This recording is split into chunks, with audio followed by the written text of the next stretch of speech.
Hey, welcome back. Today I wanted to show you how to make this quick and easy sunglass holder that you can make for when you're throwing your sunglasses in your purse or whatever.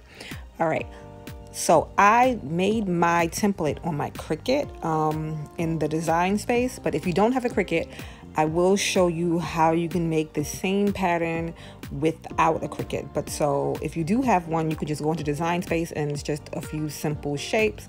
It's the square, and then it's going to be two circles. You're going to overlay them, and then you're going to overlay another square to slice off the top. This was my first time using design space to make something of my own, so I'm kind of new at it, but I hope you can get the gist of what I did. Like I said, I took the two circles and then the square, overlaid the other square, and then used the slice tool. So you highlighted both of the square, used the slice tool, and deleted the extra that I didn't need.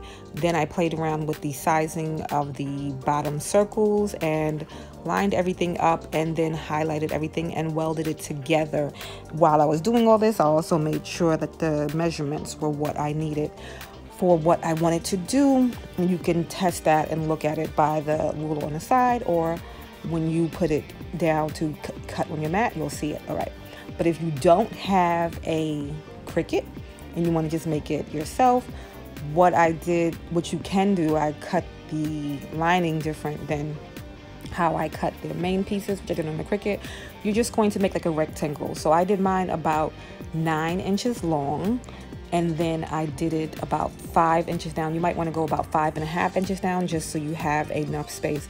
And you should also maybe make the template with a piece of paper, so like an old piece of newspaper or a piece of printed paper or something like that.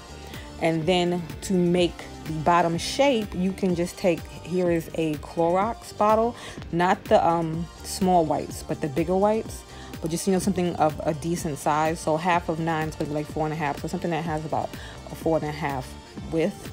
And then you can just play around with the shapes there, and then you can make your pattern. But you're going to need 2 of the outside and 2 pieces for the lining.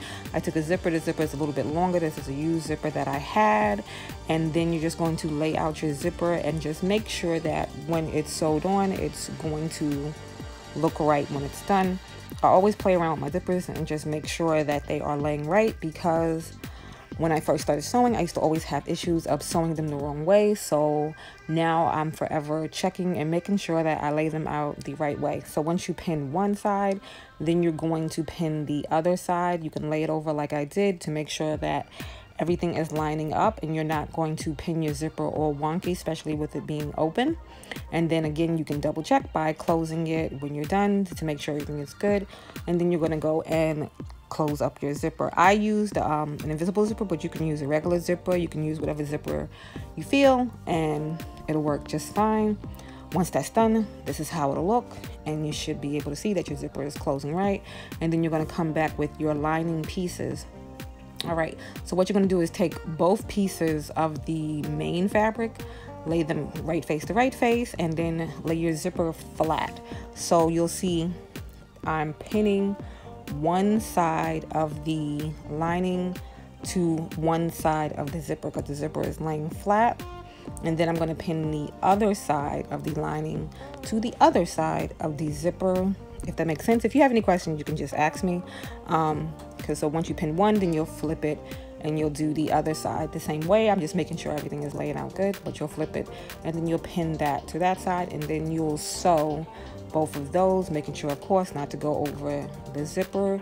You're just going to be pinning the pieces together so that when you open it up, the zipper is kind of closed in like a sandwich on both sides of it. So when you're done, it should look like that. Again, I'm just laying out to make sure, but when you're done, it should look like that. You should have the right sides, and they should open up good, and everything should open up good, and everything should be great. So once you've sewn that, then what you're going to do is face right sides to right sides, and you're going to make sure the zipper is in the inside. Open up a little bit so that you can turn it easy, and that you don't want it to come over, because you need it to open and close. So if your little thing is in the outside, then when you do it, it won't close. All right, so when you're sewing all around from the right side to right side, you want to make sure you leave an opening like I did there, so you can turn it inside out. So you'll be able to push the lining in and everything will be good. You don't want to close it up all the way because then you won't be able to get in there. And again, I left the zipper open a little bit to make it easier to turn it when I was done. Then you're going to be pushing out all the little corners there, and then you're going to pull the lining back out because you're going to have to close up that opening. What you're just going to do is basically fold in a little bit after you've pushed out, you know, everything, to make sure the shape is the shape it's supposed to be. And then you're gonna just fold it in a little bit there. You could just use some fabric glue and glue it closed, or you could top stitch it like I did. But either way, you just wanna make sure you close it up. And then that is it for it. If you want it, you could add a little tassel, a little holder piece. I didn't add a little holder piece because I'm just using this to put the glasses like in my bag and stuff so they won't get scratched up and different things like that. And you know, like especially if you have like mirrored glasses, they tend to do that. But that's it, and I hope you enjoyed. If you have any questions, please let me know. Do not forget to like and subscribe, and I will see you in the next one. Thanks for watching.